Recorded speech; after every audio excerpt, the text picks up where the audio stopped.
Hi days Mahalakshmi ഇന്നത്തെ എപ്പിസോഡിലേക്ക് എല്ലാവർക്കും സ്വാഗതം.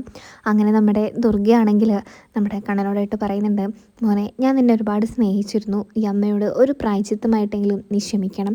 നിന്നെ ഞാൻ സ്നേഹിച്ചിട്ടില്ലേ, നിന്നെ ഞാൻ പൊന്നുപോലെ തന്നെയല്ലേ നോക്കിയത്, അങ്ങനെയല്ലെന്ന് മോന് പറയാൻ കഴിയുമോ? ഏതൊരാൾക്കാണ് തെറ്റുപറ്റാത്തത്? ഒരു മനുഷ്യന് മാനുഷികമായി ഒരുപാട് തെറ്റുകൾ പറ്റിയേക്കാം. അതെല്ലാം തിരുത്തി കുറ്റബോധം കൊണ്ട് അയാൾ ജീവിക്കുകയാണെങ്കിൽ തന്നെയാണ് ആ തെറ്റ് അയാൾ മനസ്സിലാക്കിയെന്ന് നമുക്ക് ഉറപ്പ് വരുത്താൻ കഴിയുള്ളൂ. ഇത്രയും കാലം ഞാൻ മോനെയും മോളെയൊക്കെ ദ്രോഹിച്ചിട്ടുണ്ട്, അത് ഞാൻ സമ്മതിക്കുന്നുണ്ട്. പക്ഷെങ്കിൽ ആ തെറ്റിന് ഒരിക്കൽ പോലും ഒരു പശ്ചാത്താപമോ ഒരു കുറ്റബോധമോ എനിക്ക് തോന്നിയിട്ടില്ല. എന്നാൽ ഇപ്പോൾ എനിക്കിതിന് കുറ്റബോധവും പശ്ചാത്താപം ഒക്കെ തോന്നുന്നുണ്ട്. അതുകൊണ്ട് തന്നെ ആ തെറ്റ് ഞാനിപ്പോൾ മനസ്സിലാക്കിയിരിക്കുന്നു എന്ന് തന്നെയാണ് എനിക്ക് മോനോട് പറയാനുള്ളത്. ഒരിക്കലും മോനെ വേദനിപ്പിക്കണമെന്നോ മോൻ്റെ സ്വത്തുകൾ ആഗ്രഹിക്കണമെന്നൊന്നും ഈ അമ്മ പ്രതീക്ഷിച്ചിരുന്നില്ല. എല്ലാം എൻ്റെ ഏട്ടൻ വാമൻ ചെയ്ത കളിയാണ്. ഞാൻ വിശ്വേട്ടനെ സ്നേഹിച്ചിരുന്നതൊക്കെ മോനറിയാലോ. മോനെയും അമ്മ പൊന്നുപോലെ തന്നെയല്ലേ നോക്കിയത്. എന്തായാലും മോനെ പരിഗണിക്കണം, സ്നേഹിക്കണം. അമ്മ ഒരിക്കലും ഇനി ആരെയും ദ്രോഹിക്കില്ല എന്നൊക്കെ ദുർഗ പറയുന്നുണ്ട്. അതിനുശേഷമാണെങ്കിൽ കരുണയാണെങ്കിൽ ഉണ്ണിയോട് ചോദിക്കുന്നുണ്ട്, അമ്മയുടെ ഈ സ്നേഹം സത്യം തന്നെയാണോ ഉണ്ണിയേട്ടാന്ന് ചോദിക്കുമ്പോൾ ഉണ്ണി പറയുന്നുണ്ട്, സത്യം തന്നെയാണ്. കാരണം അച്ഛൻ മരിക്കുന്നതിന് തൊട്ട് മുമ്പ് വരെ കണ്ണേട്ടനെ അമ്മ സ്വന്തം മകനെ പോലെ തന്നെയാണ് നോക്കിയത്. മാമനാണ് എല്ലാത്തിനും കാരണം. ആ വാമൻ ചെയ്ത് കൊണ്ടാണ് അമ്മ ഇങ്ങനെ കണ്ണനെ വെറുക്കാൻ കാരണമായത്. അല്ലെങ്കിൽ കണ്ണേട്ടനെ അമ്മ ഒരുപാട് സ്നേഹിച്ചിരുന്നതാണ്, മൂത്ത മോനായിട്ട് തന്നെയാണ് കണ്ടതും.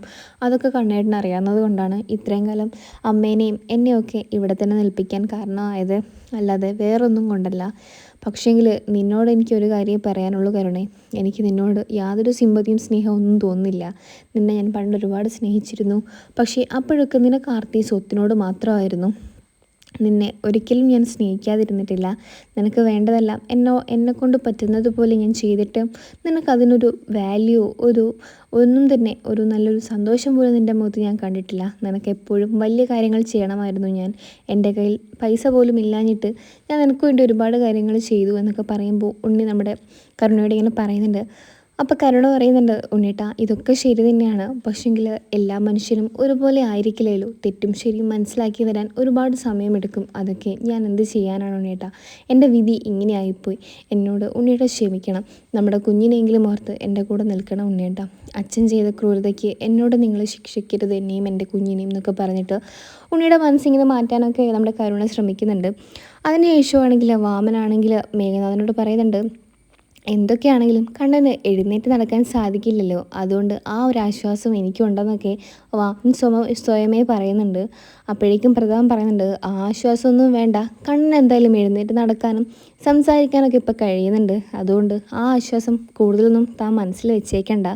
അപ്പം താൻ എന്തൊക്കെയാണോ പ്രതാപ പറയുന്നതെന്ന് വാമൻ ചോദിക്കുന്നുണ്ട്. അപ്പോൾ എൻ്റെ മകനെ കൊല്ലാൻ ശ്രമിച്ചതും ആ കണ്ണൻ തന്നെയായിരിക്കും അല്ലേ എന്നൊക്കെ ചോദിക്കുമ്പോൾ പ്രതാപൻ പറയുന്നുണ്ട്, അതിലൊരു സംശയം വേണ്ട, കണ്ണൻ തന്നെയായിരിക്കും നിൻ്റെ മകനെ കൊല്ലാൻ ശ്രമിച്ചതും അവൻ ഈ അവസ്ഥയിൽ അവിടെ കിടക്കാനുള്ള കാരണം കണ്ണൻ തന്നെയാണെന്നുള്ള കാര്യം ഉറപ്പിച്ച് പ്രതാപൻ പറയുന്നുണ്ട്. അതിനുശേഷമാണെങ്കിൽ ദുർഗയാണെങ്കിൽ അടുക്കളയിൽ നിന്ന് പലഹാരം ഉണ്ടാക്കുമ്പോൾ നമ്മുടെ കരുണ വിചാരിക്കുന്നുണ്ട്, ദുർഗയ്ക്ക് പഴയ സ്നേഹമൊക്കെ കരുണയോട് തിരിച്ചു വന്നിട്ടുണ്ട്. എന്തായാലും അമ്മ എനിക്ക് വേണ്ടി പലഹാരമൊക്കെ ഉണ്ടാക്കാൻ തയ്യാറായല്ലോ, എനിക്ക് സന്തോഷമായ അമ്മേ. ഞാൻ ചെയ്ത തെറ്റൊന്നും അല്ലല്ലോ, അച്ഛൻ ചെയ്ത തെറ്റല്ലേ എന്നൊക്കെ പറയുന്നുണ്ട് നമ്മുടെ ദുർഗയോട് കരുണയാണെങ്കിൽ. അപ്പോൾ കരുണ പറയുന്നുണ്ട്, എല്ലാവരും എന്തിനാ എന്നോട് ഇങ്ങനെ ചെയ്യുന്നത് എന്നൊന്നും എനിക്കറിയില്ല. ഞാൻ നിന്നെ ഒരുപാട് സ്നേഹിച്ചിട്ടുണ്ട് കരുണേ. പക്ഷെങ്കിൽ നീ ഒരു കാര്യം മനസ്സിലാക്കേണ്ടത് എന്ന് വെച്ചാൽ, നീ ഇപ്പോൾ ചെയ്യുന്നത് ഭയങ്കരമായിട്ട് മോശമാണ്. നിൻ്റെ അച്ഛനെ നീ സപ്പോർട്ട് ചെയ്തില്ലേ, അതൊക്കെ നിനക്ക് വേണ്ടിയാണ് നിൻ്റെ അച്ഛൻ അങ്ങനെ ചെയ്യാൻ കാരണമായത്. അതുകൊണ്ട് തന്നെ നിന്നെ ഇങ്ങോട്ടേക്ക് കൂട്ടിക്കൊണ്ട് വന്നത് പോലും എനിക്കിഷ്ടപ്പെട്ടിട്ടില്ല. നിന്നെ കൂട്ടിക്കൊണ്ട് വന്ന ഉണ്ണിയോട് പോലും എനിക്കിപ്പോൾ വെറുപ്പാണ്. അതുകൊണ്ട് ഈ പലഹാരങ്ങൾ നിനക്കാണെന്ന് നീ വിചാരിക്കണ്ട, എൻ്റെ മകൾക്ക് വേണ്ടി ഉണ്ടാക്കിയതാണ് ഞാനിത്. പിന്നെ മഹിക്ക് കഴിക്കാൻ പറ്റുമെങ്കിൽ മഹിക്കും കൊടുക്കണം. ഉണ്ണി എന്തായാലും അവൻ്റെ അച്ഛനെ പോലെയല്ല, അതുകൊണ്ട് നീ ഒരുപാട് വേദനിക്കപ്പെടും. അത് നിനക്കിപ്പോൾ മനസ്സിലാവില്ല. ആദ്യമൊക്കെ എൻ്റെ മകൻ നിന്നെ ഒരുപാട് സ്നേഹിച്ചിട്ടുണ്ട്, അതൊക്കെ സത്യം തന്നെയാണ്. പക്ഷേങ്കിൽ ഇപ്പോൾ അവന് പണത്തോടാണ് ആർത്തി. അതുകൊണ്ട് ആ സ്നേഹം സത്യമാണെന്ന് നീ വിശ്വസിക്കേണ്ട, അത് നിനക്ക് വഴിയെ മനസ്സിലാവും എന്നൊക്കെ കരുണയോട് ഇങ്ങനെ പറയുകയാണ് ദുർഗയാണെങ്കിൽ. അതിനുശേഷം നമ്മുടെ കുഞ്ഞിനെയും മഹിയൊക്കെ കാണാൻ വേണ്ടിയിട്ട് ആശുപത്രിയിൽ എത്തുന്നുണ്ട് ദുർഗയാണെങ്കിൽ. കരഞ്ഞുകൊണ്ട് പറയുന്നുണ്ട്, തെറ്റ് ഏതൊരു മനുഷ്യനും മോളെ സംഭവിക്കാം, അത് മോൾക്കും നാളെ സംഭവിക്കാം. ഒരുപാട് തെറ്റുകൾ ഞാൻ ചെയ്തിട്ടുണ്ട്, ചെയ്തു കൂട്ടിയിട്ടുണ്ട്. പക്ഷെങ്കിൽ ഒരു തെറ്റുപോലും അറിഞ്ഞുകൊണ്ടല്ല, എല്ലാം അറിയാതെ പറ്റിപ്പോയതാണെന്നാണ് എനിക്ക് തോന്നുന്നത്. എന്തായാലും മനുഷ്യനല്ലേ, തെറ്റ് പറ്റാതിരിക്കില്ലല്ലോ. ഒരു മനുഷ്യൻ്റെ എല്ലാ ഇതും എനിക്കും ഉണ്ട്, എല്ലാവർക്കും ഉണ്ട്. തെറ്റുകൾ കൂട്ടുകെട്ടിൽ നിന്നാണ് ഉണ്ടാകുന്നത്. അതുപോലെ ആ തെറ്റുകെട്ട് കൂട്ടിൽ നിന്ന് ഒഴിവാക്കാൻ എനിക്കിപ്പോൾ കഴിയുന്നുണ്ട്. എന്തായാലും തെറ്റും ആരാണെന്ന് എനിക്ക് മനസ്സിലായി. അതുകൊണ്ട് തന്നെ അതിൽ നിന്ന് ഞാൻ പിന്മാറാനും ശ്രമിക്കുന്നുണ്ട്. എൻ്റെ മക്കൾ ഇനി എന്നോടൊരിക്കലും വെറുപ്പ് കാണിക്കരുത്. അമ്മ നല്ലത് മാത്രമേ നിങ്ങൾക്ക് വേണ്ടി ചെയ്യുള്ളൂ. കണ്ണനെ ഞാൻ സ്നേഹിച്ചിട്ടില്ല എന്നൊക്കെ നീ മാത്രമല്ലേ പറയുന്നുള്ളൂ. കണ്ണനെ ഞാൻ സ്നേഹിച്ചിരുന്ന കാലമൊക്കെ ഉണ്ട്. അതൊക്കെ കണ്ണനറിയാം. നിന്നോട് എന്തായാലും തീർച്ചയായിട്ടും അതിനെക്കുറിച്ചൊക്കെ സംസാരിക്കും.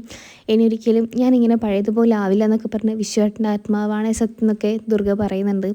അങ്ങനെ മഹിക്കാണെങ്കിൽ പഴയ ദുർഗയല്ല, ഇത് മാറിയൊരു ദുർഗയാണ്. ഇനി അമ്മ ഒരിക്കലും അങ്ങനെ ആവില്ല എന്നുള്ള വിശ്വാസം മഹിക്കുണ്ട്. പക്ഷേങ്കിൽ രേഖയാണെങ്കിൽ അതൊന്നും വിശ്വസിക്കേണ്ടെന്നൊക്കെ മഹിയോട് പറയുന്നുണ്ട്.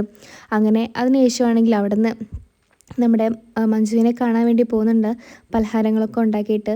അങ്ങനെ സാഗറാണെങ്കിൽ വന്നിട്ട് പറയുന്നുണ്ട്, ഇതെൻ്റെ കുഞ്ഞിനെ കളയാനാണോ അടുത്ത ആഹാരം കൊണ്ട് വന്നത്? ഇനി എന്തായാലും അവൾ നിങ്ങളുടെ കഴിക്കാൻ പറയുന്ന ഭക്ഷണമൊന്നും കഴിക്കില്ല എന്ന് പറയുന്നുണ്ട്. അപ്പം മഞ്ജു പറയുന്നുണ്ട്, എനിക്കെന്തായാലും നിങ്ങളുടെ ആഹാരമൊന്നും വേണ്ട, നിങ്ങൾ തന്നെ കഴിച്ചോളൂ.